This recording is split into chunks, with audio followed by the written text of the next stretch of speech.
প্রিয় শিক্ষার্থীবৃন্দ, আসসালামু আলাইকুম।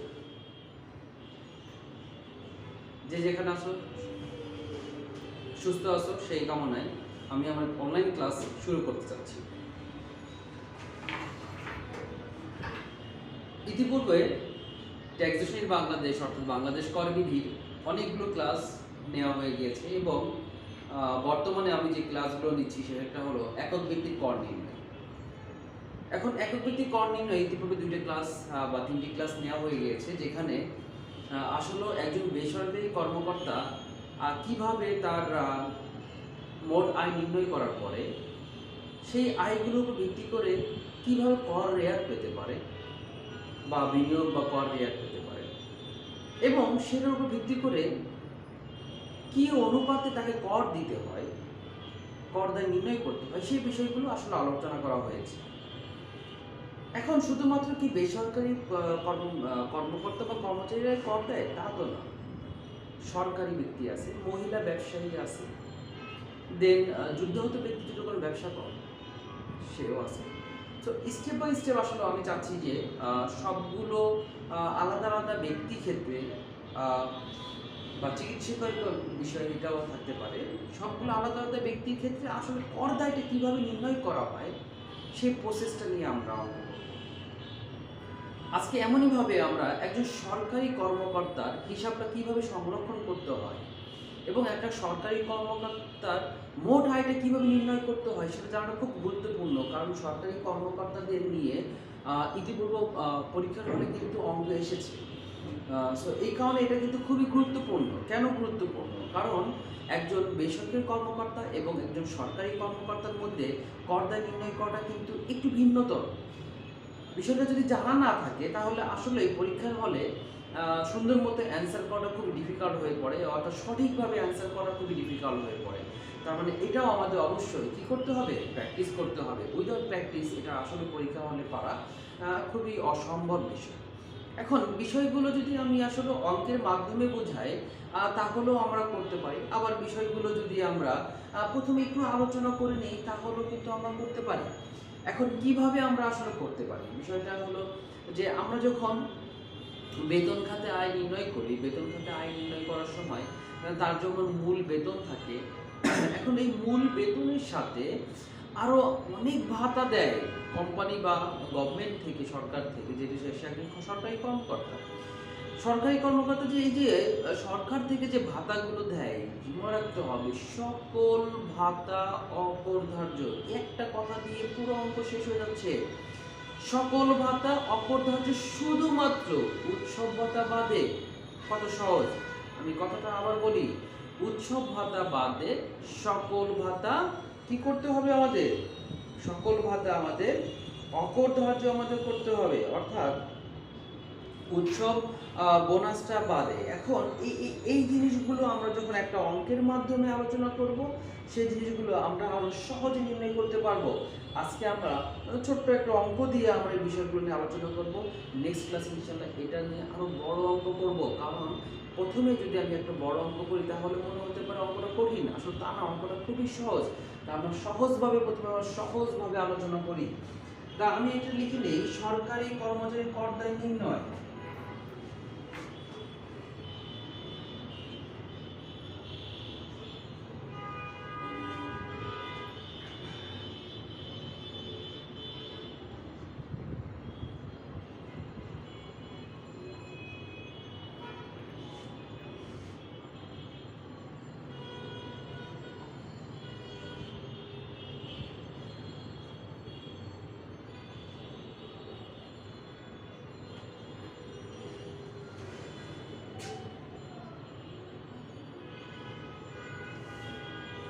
সরকারি কর্মচারী কর দায় নির্ণয় সংক্রান্ত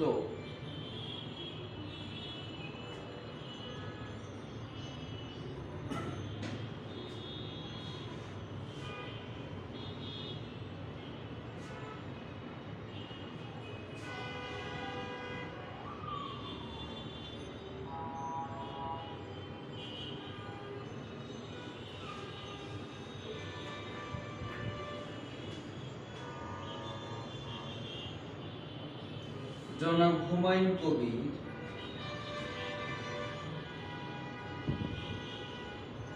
একজন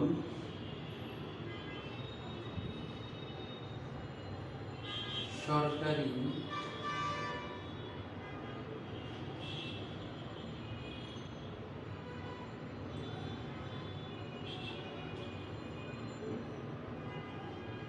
চাকরিজীবী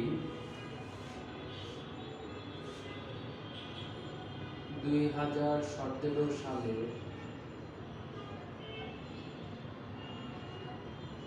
30 জুন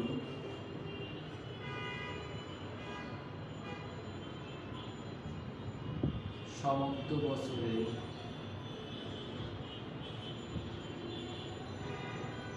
তার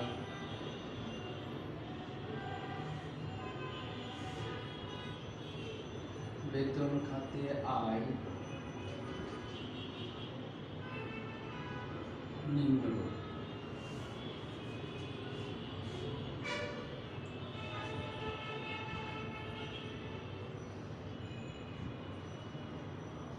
মূল বেতন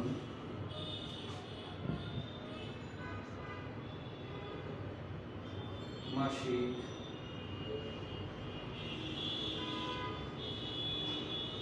32,000 টাকা।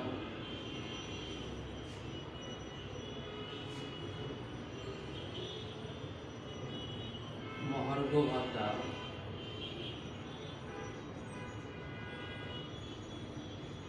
মূল বেতনের 20%।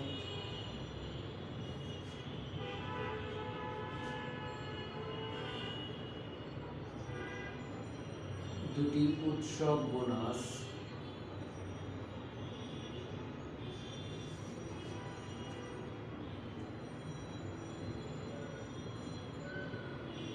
প্রতিটি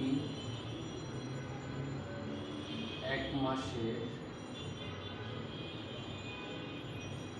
মূল বেতনের সমান।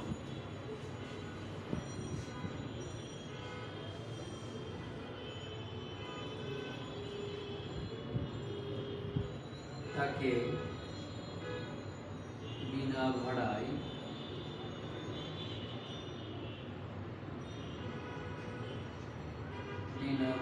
একটি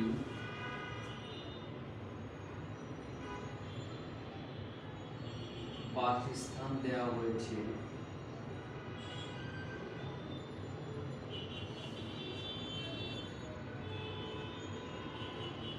যার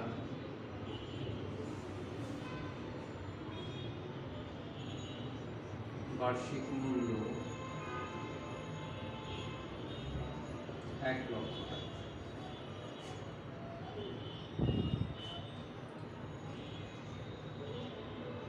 তাকে একটি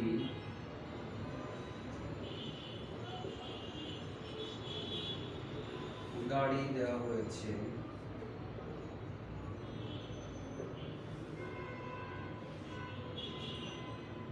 যা তিনি ব্যক্তিগতভাবে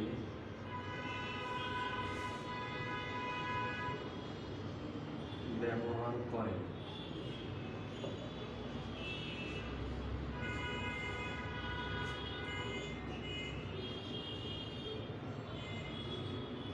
চিকিৎসা ভাতা মাসিক 1,000 টাকা।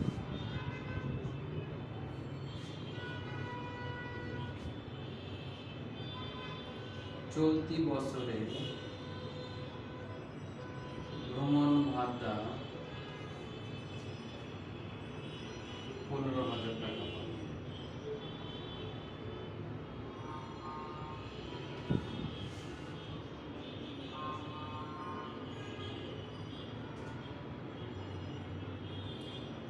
তিনি সাধারণ প্রভিডেন্ট ফান্ডে মূল বেতনের 10% দান করেন।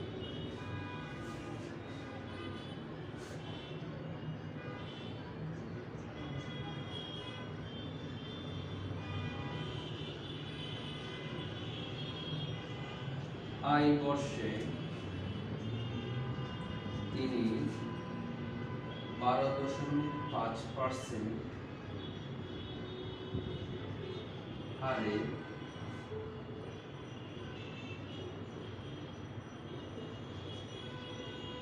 উক্ত ফান্ড থেকে সুদ পান 5,000 টাকা।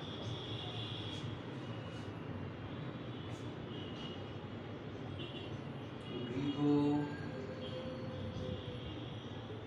পরিচারিকার বেতন 2,000 টাকা, 2,500 টাকা প্রদান করে।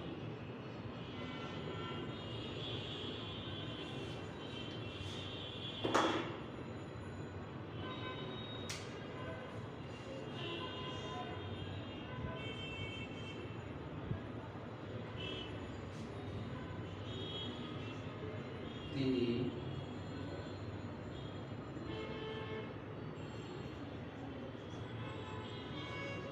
গ্রুপ বিমায় মূল বেতনে 1% দান করে।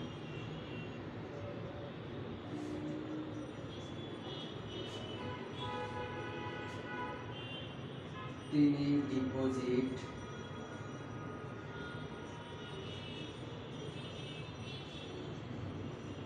পেনশন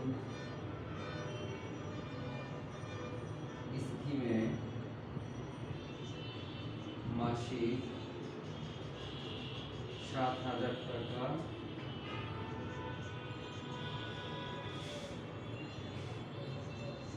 দান করে।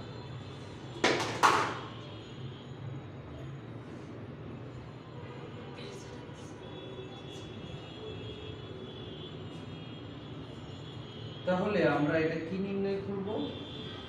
আমরা নির্ণয় করব বেতন খাতে আয় নির্ণয় করব এবং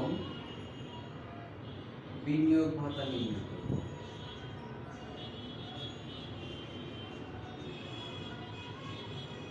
বিনিয়োগ ভাতা নির্ণয় করব, দুটো জিনিস নির্ণয় করব, বেতন খাতে আয় আর বিনিয়োগ ভাতা, বা কর দায় নির্ণয় করতে পারে যদি বিনিয়োগ ভাতা ও কর দায় নির্ণয়।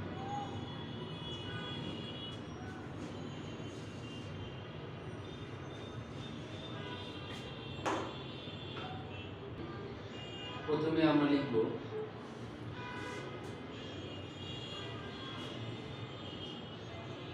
করদাতা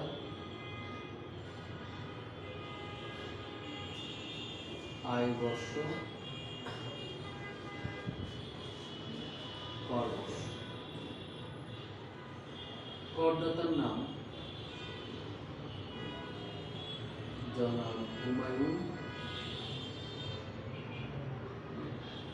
2017 সালে জনসন তার বেতন 2017-18 কর বর্ষ, 16-17 আয় বর্ষ।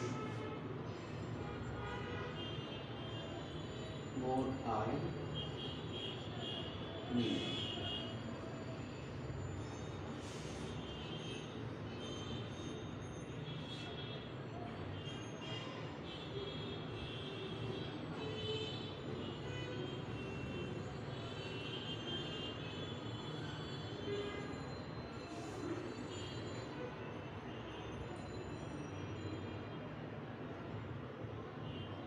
আয়ের খাত ও বিবরণ।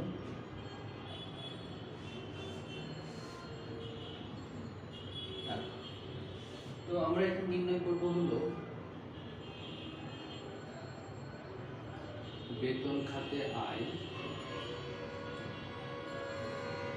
ধারা 21। প্রথমে আমাদের দেয়া আছে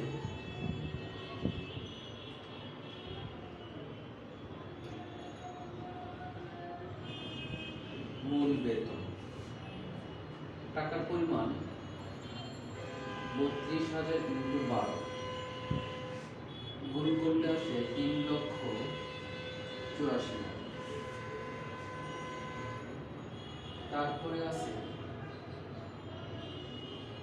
মহার্ঘ ভাতা, এটা বলছে মূল বেতনের 20%, 3,84,000 ইন্টু 20%। টাকার পরিমাণ আসে 76,800 বাদ অপরধার্য 76,800, তাহলে কোন টাকার পরিমাণ থাকে না। তৃতীয় নম্বর দেয়া আছে উৎসব বোনাস, যেটা মূল বেতনের দুটি উৎসব মূল বেতনের সমান, তাহলে 32 দুগুণে 64,000। নাম্বার 4 দিয়ে আছে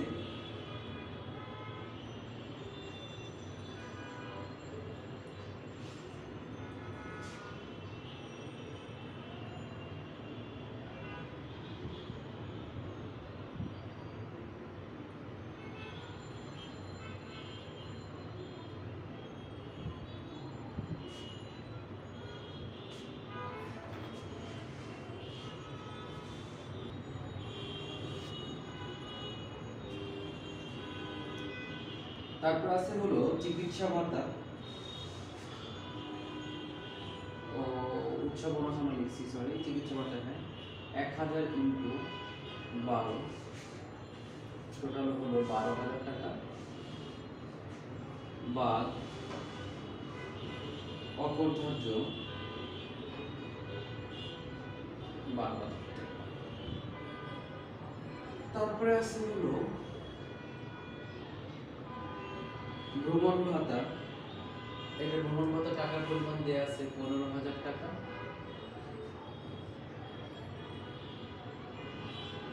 বাদ অপরধার্য 15,000 টাকা। তারপর দেয়া আছে গৃহ পরিচারিকার বেতন, গৃহ পরিচারিকার বেতন বা দেয়া আছে ভাতা, টাকার পরিমাণ 2,500 বাদ অপরধার্য 2,500। এখন এইগুলো টাকার পরিমাণ যোগ করলে আসে 4,48,000, এটাই হলো মোট আয়।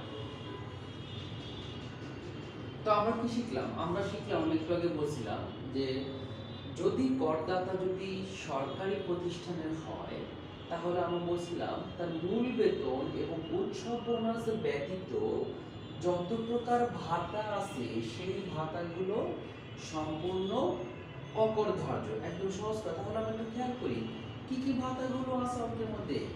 মহার্ঘ ভাতা ছিল, চিকিৎসা ভাতা ছিল, ভ্রমণ ভাতা ছিল, গৃহচারিকা ভাতা ছিল। একটু খেয়াল করে দেখা যাচ্ছে যে দেখেন আমরা সবগুলোই কিন্তু অপরধার্য দিছি, শুধুমাত্র উৎসব বোনাস এবং মূল বেতন বাদে। তার মানে আমরা শিখলাম যে যদি একজন করদাতা যদি একজন করদাতা যদি যত প্রকার ভাতা থাকবে সেই ভাতাগুলো যদি শুধুমাত্র অন্যান্য যত প্রকার ভাতা থাকে সেই ভাতাগুলো আমাদের সম্পূর্ণ অপরধার্য দিতে হবে। কোনটা বাদে? শুধুমাত্র আমাদের উৎসব বোনাস বাদ দিয়ে। তো এই অঙ্কটা আমরা শেষ করলাম। এরপরে আমরা করব হলো, যেটা বলতে চাচ্ছিলাম, আমরা করব হলো বিনিয়োগ ভাতা বা কর রায়যোগ্য আয় নির্ণয়।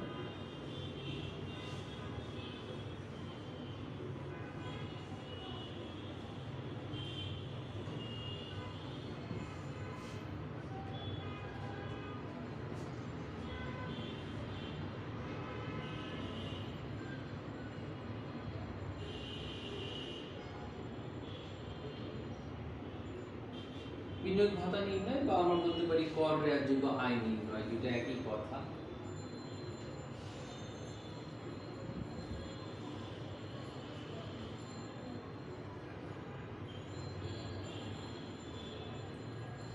এটা আমাদের আছে সাধারণ প্রভিডেন্ট ফান্ডে জমা, সাধারণ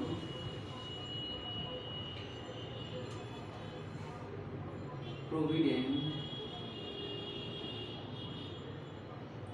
ফান্ডে জমা টাকার পরিমাণ আছে হলো 38,400।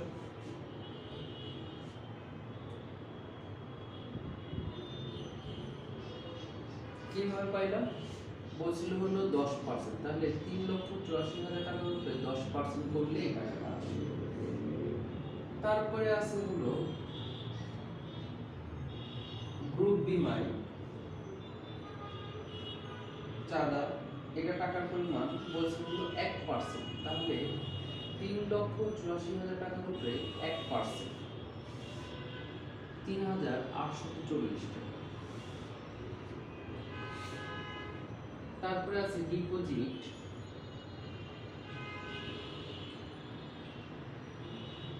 পেনশন স্কিমে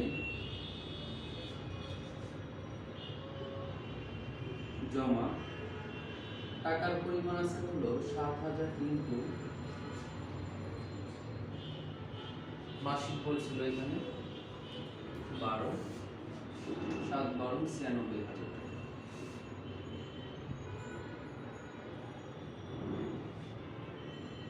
এটা টাকার পরিমাণ আছে কত? ডিপোজিট পেনশন জমা টাকার পরিমাণ আছে হলো 84,000। এখানে আবার একটা নিয়ম আছে, সর্বোচ্চ সীমা সরকার কর্তৃক নির্ধারিত 60,000 টাকা। এটা বাদ দিলে না, এটার মধ্যে আসলে যেটা বেশি যেটা কম সেটা আমাদের ধরতে হবে। তো এই সবগুলো তিনটাই টাকার পরিমাণ যোগ করলে আসলে হলো 1,02,240। এটাকে আমরা বলি হলো প্রকৃত বিনিয়োগ। দেন আমরা এটাকে 1 নম্বর ধরি, দ্বিতীয় নম্বর আমরা ধরি হলো মোট আয়ের উপরে কত পার্সেন্ট? 25%। মোট আমরা বের করছিলাম 4,48,000। এখন এই 4,48,000 টাকার উপরে 25% ধরলে টাকার পরিমাণ আসে 1,12,000। আর আমাদের তৃতীয় নাম্বার সর্বোচ্চ সীমা আছে বা সর্বোচ্চ বিনিয়োগ, যেটা বলে সর্বোচ্চ বিনিয়োগ আছে 1,50,00,000। এটা নির্ধারিত। এই তিনটা টাকার মধ্যে যেটা কম সেটা আমরা বলতে পারি 1,02,240। তাহলে আমরা বলতে পারি কর রেয়ারযোগ্য আয়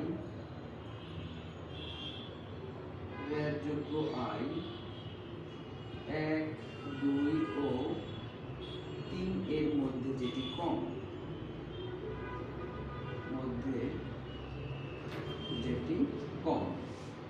এই হলো আমরা নির্ণয় করলাম বিনিয়োগ ভাতা।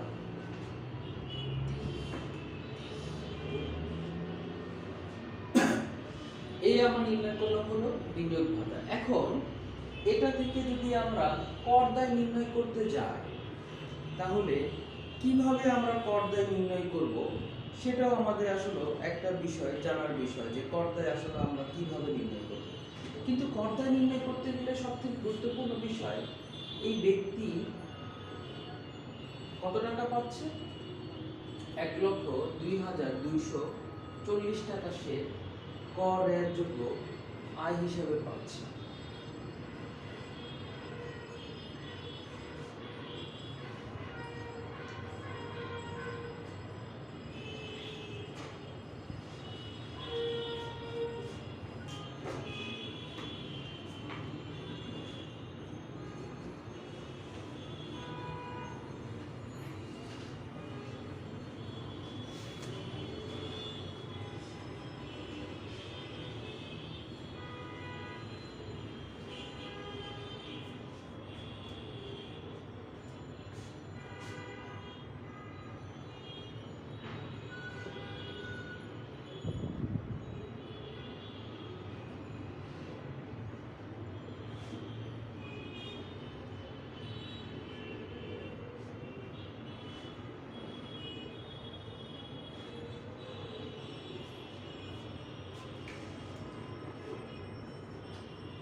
প্রথম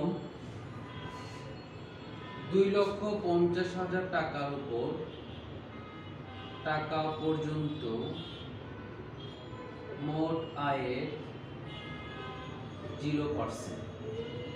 যেহেতু আমাদের মোট আয় ছিল 4,48,000, তাহলে পরের ধাপটা আসে অবশিষ্ট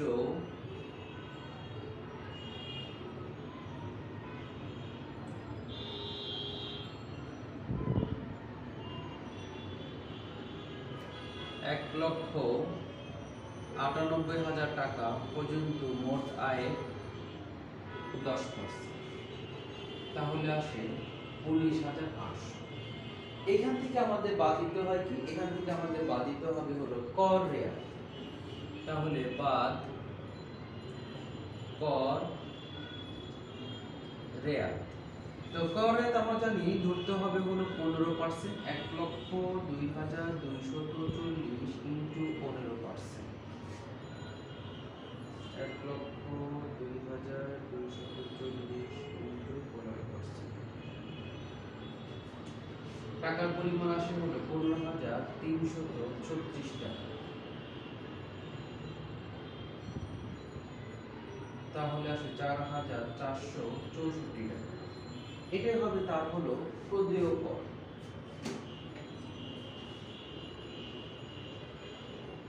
এটাই তার প্রদেয় কর। এটা খুবই সহজ ছিল, কারণ আয়ের পরিমাণ কম ছিল, তা পরবর্তী মার্জিনগুলোতে যায়নি, আমরা খুব সহজে নির্ণয় করে ফেললাম। এখন আমি বলতে চাচ্ছিলাম যে আসলে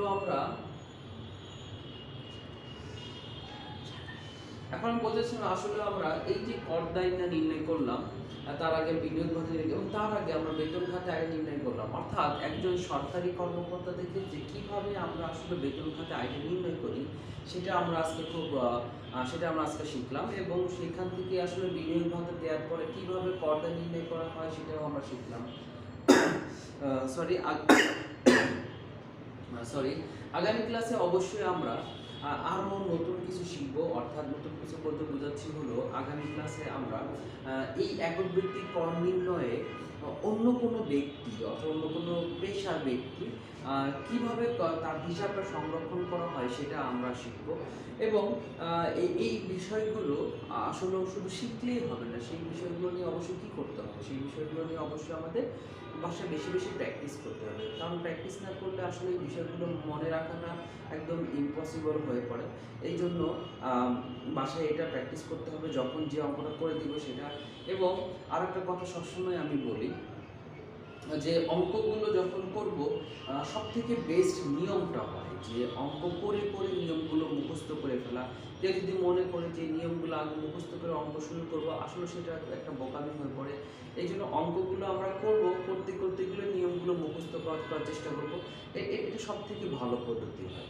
এইভাবে অঙ্ক করলে অঙ্ক ভালো মনেও থাকে, অঙ্কগুলো শেষ হয়ে যায় এবং অঙ্কগুলো দীর্ঘস্থায়ীভাবে মনে থাকে। এবং সব থেকে আরও ভালো হয় যে কমপক্ষে প্রতিদিন একটা করে যদি অঙ্ক করা যায়, সেটা কিন্তু একটা ভালো পদ্ধতি হয়ে পড়ে। তো এইভাবে আমরা ইনশাআল্লাহ অঙ্ক করবো আগামী। তো আমি যে কথা বলেছিলাম যে এই শীতের সময়ে আসলে দেখা যাচ্ছে যে করোনার প্রাদুর্ভাব আরও বেড়ে গিয়েছে। সো তোমরা অবশ্যই শীতের এই সময়গুলোতে চেষ্টা করব যে বাহিরে না বের হওয়ার জন্য, এবং চেষ্টা করব যদি বাহিরে বের হয় তাহলে অবশ্যই স্বাস্থ্যবিধি মেনে বের হব। এবং যেটা আমি সবসময় বলি, গুরুজনদের অবশ্যই শ্রদ্ধা করা উচিত এবং ভক্তি করা উচিত। আর অবশ্যই তোমার ফ্যামিলিতে যারা ছোটো আছেন তাদেরকে আমরা অবশ্যই আদর ভালোবাসা দিব। এবং আমি সবসময় বলি আমার জন্য তোমরা দোয়া করবে এবং আমিও তোমাদের জন্য দোয়া করবো যেন সবাই সুস্থ থাকতে পারি। আজকের ক্লাস এই পর্যন্তই, ইনশাআল্লাহ আবার